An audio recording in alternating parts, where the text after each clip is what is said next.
Alhamdulillah, wassalatu wassalamu ala rasulillah Nabiina Muhammadin wa alihi wa sahbihi wa man walah. Asyhadu an la ilaha illallah wahdahu la syarika lah wa asyhadu anna Muhammadan abduhu wa rasuluh. Ikhwatal iman, Rasulullah sallallahu alaihi wasallam mengumpamakan mukmin itu bagaikan lebah. Dalam hadis yang diriwayatkan Imam Ahmad bin Hanbal, Nabi sallallahu alaihi wasallam bersabda, "Wallazi nafsu Muhammadin biyadihi, inna mathalal mu'min lakamathalil nahlah. Akalat tayyiban wa wadu'at tayyiban wa waqa'at falam taksir wa lam tufsid." Demi zat yang Muhammad sallallahu alaihi wasallam berada di tangannya, sesungguhnya perumpamaan seorang mukmin seperti lebah. Ia memakan sesuatu yang baik dan mengeluarkan dari tubuhnya sesuatu yang baik. Ia hinggap di sebuah ranting tapi tidak membuat ranting itu patah, tidak pula berbuat kerusakan. Sungguh indah perumpamaan Nabi Shallallahu Alaihi Wasallam dalam hadis ini. Lihatlah bagaimana lebah. Al-Imam Al-Munawi dalam kitab Al-Faidul Qadir berkata, "Wa wajhu syabah hadqun nahl wa fitnatuhu wa qillatu adah wa haqaratuhu wa manfa'atuhu wa qanu'uhu wa sa'yuhu fil lail wa tanazzuhu 'anil aqdar wa tibu aqlihi wa annahu la ya'kul min kasbi ghairihi." Kesamaan antara lebah dengan seorang mukmin, yaitu lebah itu cerdas. Lihatlah, ya, kemanapun lebah itu pergi, saudara-saudaraku sekalian, dia tidak pernah tersesat jalan. Dia tahu ya jalan pulang. Dia tahu ya bagaimana dia harus kembali ke sarangnya. Lihat bagaimana lebah membuat sarangnya dengan bentuk yang sangat ya persegi lima yang sama semuanya. Luar biasa. Allah Subhanahu wa taala berikan kepada lebah insting yang luar biasa. Demikian pula seorang mukmin itu harus cerdas. Mukmin harus menggunakan akal pikirannya untuk melihat kebenaran, untuk dia di dalam sikap hidupnya di dunia, dia betul-betul menggunakan akal yang Allah berikan kepadanya, sehingga dia pun bisa menilai mana baik, mana yang tidak baik, tentunya berdasarkan cahaya keilmuan dari Allah Subhanahu wa taala. Kemudian yang kedua, waqilatu adah. Lebah itu jarang menyakiti orang. Dia menyakiti kalau terpaksa saja. Demikian pula seorang mukmin. Mukmin tidak pernah menyakiti siapapun juga. Demikian pula wa manfaatuhu. Manfaatnya lebah itu subhanallah, kalau kita perhatikan manfaatnya, dia mengeluarkan madu dari perutnya, saudaraku sekalian. Dia memakan sesuatu yang bermanfaat. Sari bunga, bayangkan. Sari bunga itu bermanfaat. Lalu kemudian dia konsumsi. Kemudian keluarlah madu yang bermanfaat untuk kehidupan manusia. Demikian pula seorang mukmin, dia tidak memakan kecuali yang halal. Dan mukmin pun juga tidak mengeluarkan dari dirinya kecuali kebaikan.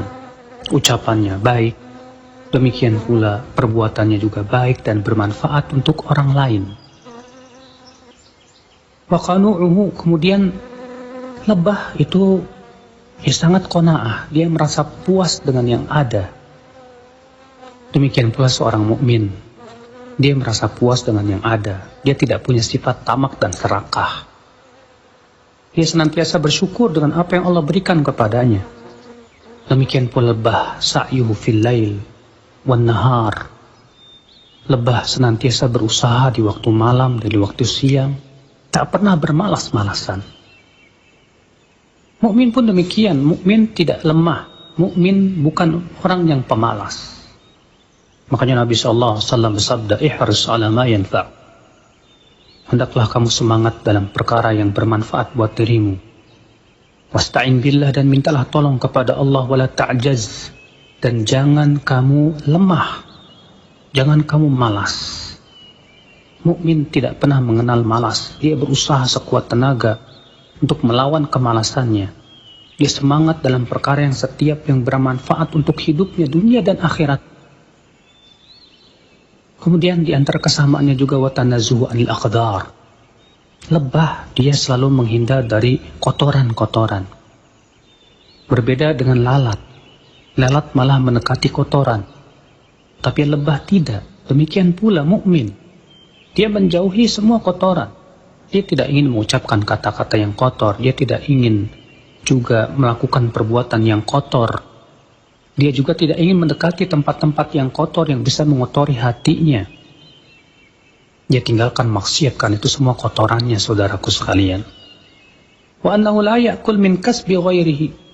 Lebah tidak pernah memakan hasil usaha orang lain. Seorang mukmin pun demikian. Mukmin itu bukan orang yang suka minta-minta. Mukmin itu tangannya selalu di atas, dia berusaha bagaimana dia memberi kepada orang lain. Mukmin itu mencari nafkah. Dia tidak pernah mengambil harta orang lain tanpa hak. Wa ta'atuhu li amirihi. Lebah pun juga selalu menaati pemimpinnya. Demikian pula seorang mukmin. Mukmin menaati pemimpinnya dalam perkara yang ma'ruf. Namun apabila mukmin diperintah kepada maksiat, maka dia tidak pernah mau menaati maksiat tersebut. Karena Rasulullah SAW sabda, la ta'ata li makhluqin fi maksiatil khaliq. Tidak ada ketaatan kepada makhluk untuk memaksiati Allah Subhanahu wa ta'ala. Lebah, saudaraku sekalian, ada penghalang-penghalang yang dia tidak bisa bekerja. Kapan tuh? Bila kegelapan yang sangat, atau mendung, atau angin yang kencang, atau asap, atau air, atau api. Ini semua penghalang-penghalang lebah. Demikian pula mukmin. Ia terhalang oleh kegelapan zulmatul ghaflah. Kegelapan kelalaian, karena kelalaian itu gelap. Kezaliman pun juga gelap. Dia tidak bisa bekerja di saat ada kelalaian. Demikian pula mendung, keraguan pun menyebabkan seorang mukmin juga tidak bisa bekerja. Demikian pula angin yang kencang berupa angin fitnah, asap keharaman, dan api hawa nafsu. Nah, ini juga adalah merupakan perkara yang bisa mencegah seorang mukmin.